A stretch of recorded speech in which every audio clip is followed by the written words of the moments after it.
கர்த்தருடைய பரிசுத்த நாமத்திற்கு ஸ்தோத்திரம் உண்டாவதாக. இன்றைய ஜீவ வார்த்தை நிகழ்ச்சியை கேட்டுக்கொண்டிருக்கும் அனைவரையும் கர்த்தருடைய பரிசுத்த நாமத்தினால் வாழ்த்துகிறேன், ஆசீர்வதிக்கிறேன். இன்றைய சின்ன தியானத்திற்கு தேவன் கொடுத்த வேத பகுதி, அது எபேசியருக்கு எழுதின நிருபம் 5ஆம் அதிகாரம், அதில் 10ஆம் வசனம். எபேசியர் 5:10. கர்த்தருக்கு பிரியமானது இன்னதென்று நீங்கள் சோதித்து பாருங்கள். இன்றைய தினம் பவுலடிகளார் நம்மை நாமே சோதித்து அறிவதற்காக நம்மளை அழைக்கிறார். அப்ப நம்ம சோதித்து தேவனிடத்தில் சேர கடவோம், தன்னைத்தான் சோதித்து நம்ம தேவனிடத்தில் சேருவோம். அப்படி வேதத்தில் வசனங்கள் பார்க்குறோம். நம்மளே சோதித்தறிந்து நம்ம தேவனிடத்தில் வந்து சேர வேண்டும். அப்ப தேவனிடத்தில் சேருவது தான் நம்மளோட அல்டிமேட் எய்ம், அல்டிமேட் கோல் அதுதான். தேவனிடத்தில் நம்ம சேர வேண்டும். உலகத்தின் அதிபதி இடத்தில் கிடையாது, அது தேவனுக்கு பிரியம் இல்லாத ஒரு காரியம். ஆனால் தான் சோதித்து அறிந்து கர்த்தருக்கு பிரியமானது. கர்த்தருக்கு பிரியமானது என்னன்னா, நேற்று தினம் பார்த்த மாதிரி கனப்படுத்துவது, தேவனை கனப்படுத்துவது தான் கர்த்தருக்கு பிரியமான ஒரு காரியம். கர்த்தருடைய வார்த்தையிலே நடப்பது, கர்த்தர் நமக்கு சொல்லி இருக்க காரியங்களை விட்டு விடாமல் பிடித்துக் கொள்வது, அதுதான் கர்த்தருக்கு பிரியமானபடி நடப்பது. எப்படின்னு தெரியாமல் இருக்கோமா? முழு வேதமும் நமக்கு அதைத்தான் சொல்லி கொடுக்கிறது. தேவ ஜனமே, முழு வேதமும் நமக்கு என்ன சொல்லி கொடுக்குறதுன்னா, கர்த்தருக்கு பிரியமானபடி நடப்பது எப்படி, கர்த்தருடைய வழிகளில் நடப்பது எப்படி. கர்த்தருடைய வழிகளில் நடக்கும் மனிதன் பாக்கியவான் அப்படின்னு நம்ம படிக்கிறோம். அவன் நீர்க்காக நடப்பட்ட மரத்தை போல இருப்பான் நம்ம படிக்கிறோம். அப்ப கர்த்தருக்கு பிரியமானபடி நடக்கும்போது ஆசீர்வாதங்கள் நம்மளை தேடி ஓடி வருகிறது. தேவனுக்கு பிரியப்படாதபடி நடக்கும்போது அந்த ஆசீர்வாதம் நம்மளை விட்டு விலகி தான் நிற்கும்.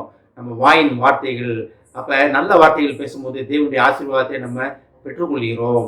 அதை விட்டுட்டு அடுத்தவங்கள வேற தவறான வார்த்தைகள் பேசும்போது தேவ ஆசீர்வாதத்தை எழுந்து விடும் ஒரு இதில் இருக்கும், பிரச்சனையில் இருக்கும் நம்ம. அப்போ நம்ம எந்த இடத்துல இருக்கோம்? கர்த்தருக்கு பிரியமானது இப்படி நடக்கிறோமா? அதான் அந்த வசனம் அழகாக சொல்லுது, கர்த்தருக்கு பிரியமானது இன்னதென்று நீங்கள் சோதித்து பாருங்கள். அப்போ கர்த்தருக்கு பிரியமானபடி நடப்பது எப்படி என்பதும் காரியம் நம்மிடத்தில் விடப்பட்டு இருக்கிறது. தேவன் அதை நம்மளை எப்போதுமே பின்னால் உட்காந்துக்கிட்டு நீ அப்படி போ, அந்த பாதையில் போங்கிட்டு வா, அங்கிட்டு போ அப்படின்னு சொல்ல ஆசைப்படுகிற தேவன் கிடையாது. நன்மை தீமையை பகுத்தறியக்கூடிய அறிவை நமக்கு தந்திருக்கிறார். அப்ப நன்மை தீமை என்னவென்று அறிந்து நன்மையானதிலே நிலைத்து நிற்பதற்காக கர்த்தர் நம்மளை அழைத்து கொண்டிருக்கிறார். நன்மையானதிலே நிலைத்து நிற்பது எப்படின்னா, வேத வசனம் நமக்கு சொல்லிக் கொடுக்கும். நம்ம என்ன செய்ய வேண்டும், என்ன செய்யக்கூடாது, நம்ம அக்கம் பக்கத்தில் எப்படி நடக்க வேண்டும், யாரிடம் எப்படி பேச வேண்டும், என்ன செய்யக்கூடாது என்பதை முழுமையாக வேதம் நமக்கு சொல்லிக் கொடுக்கிறது. வேதம் தான் நம்ம கர்த்தரிடத்தில் சேருவதற்கான கைடு இது. அப்போ இதிலே நம்ம முழுசாக நம்ம தேவனோட திட்டங்கள், நம்மளை குறித்த அழைப்பின் நோக்கத்தை, படைப்பின் நோக்கத்தை, நம்ம எப்படி படைக்கப்பட்டோம், எதற்காக அழைக்கப்பட்டோம், நம்ம என்னென்ன செய்யணும் செய்யக்கூடாது என்பது முழு வேதமும் நமக்கு அதைத்தான் சொல்லி கொடுக்கிறது. வேதத்தை படிக்கிறது எப்படி? முதல் ஆதியாகமத்திலிருந்து வெளிப்படுத்தல் வரைக்கும் படிக்க வேண்டும். எந்த சொன்ன அப்படி திறந்து ஒரு வசனத்தை படிக்கிறதோ இதெல்லாம் சரியில்லாத காரியம். நிறைய பேர் வேதத்தை படிக்கும்போது பார்த்துருக்கேன், ஒரு எடுத்தோன்னு படிப்பாங்க, இல்லாட்டி ஒரு டிவோஷன் புக்கு வச்சுருப்பாங்க. அந்த டிவோஷன் அன்றைய தினத்துக்கு என்ன வசனங்கள் கொடுக்கப்பட்டிருக்கோ அந்த வசனத்தை மட்டும் படிப்பாங்க. அது சரியில்லை. டிவோஷன் அதுவும் படிக்க வேண்டும், இல்லைன்னு சொல்ல. ஆனால் வேதத்தை முறைப்படி வாசிப்பது எப்படி என்றால், ஆதியாகமத்திலிருந்து ஸ்டெப் பை ஸ்டெப்பாக ஒவ்வொரு அதிகாரமாக ஒவ்வொரு புக்காக படித்து வர வேண்டும். இந்த 66 புஸ்தகங்களும் நமக்கு தேவனுக்கு பிரியமானபடி எப்படி நடப்பது என்று சொல்லி தருகிறது. அப்ப கர்த்தருக்கு பிரியமானது என்னதென்று நீங்கள் சோதித்து பாருங்கள். இதை கேட்டுக்கொண்டிருக்கும் தேவஜனமே, நம்மை நாமே சோதித்தறிவதற்காக, கர்த்தருக்கு பிரியமானபடி நடப்பதற்காக. அப்ப சோதித்தறிந்தோம்னா, கர்த்தருக்கு பிரியமானதுன்னா கர்த்தரை கனம் பண்ணுவது. அப்ப நம்மளை நாமே சோதித்தறிந்து கர்த்தர் நம்மளுக்கு என்ன சொல்லி இருக்கிறார், சொல்லலை என்றதை தெரிந்து கொண்டு நம்ம என்ன செய்யணும் செய்யக்கூடாது என்பதை சொல்லியிருக்கிறார் என்பதை புரிந்து கொண்டு அந்த நிலையிலே நிலைத்து நிற்பதற்காக கர்த்தர் நம்மளை அழைத்து கொண்டிருக்கிறார். இதான் பவுலடிகளார் எபேசு மக்களுக்கு என்ன அழகா எழுதியிருக்கார் பாருங்க. கர்த்தருக்கு பிரியமானது இன்னதென்று நீங்கள் சோதித்து பாருங்கள். அவர் சொல்லலை, ஆனால் எழுதி வைத்திருக்கிறார். அந்த எழுதியிருக்க அந்த புக்கை அவர் டீச்சிங்கை படித்தோம்னா நம்ம தேவனுடைய பிரியம் என்னவென்று நம்ம அறிந்து கொள்ளலாம். அப்போ நம்ம எந்த இடத்துல இருக்கோம் என்பது நமக்கு தெரியும்.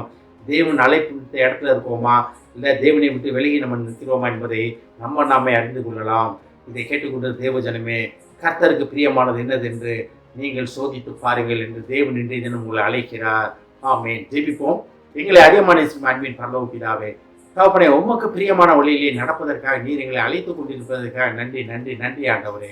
உமக்கு பிரியமான வழி என்ன என்பதை முழு வேதமும் நீர் எங்களுக்கு கொடுத்திருக்கிறீர் ஆண்டவரே. அதை கற்று அதிலே தெரிந்து கொண்டு அதிலே நிலைத்து நிற்க எங்களுக்கு உதவி செய்யும் ஆண்டவரே.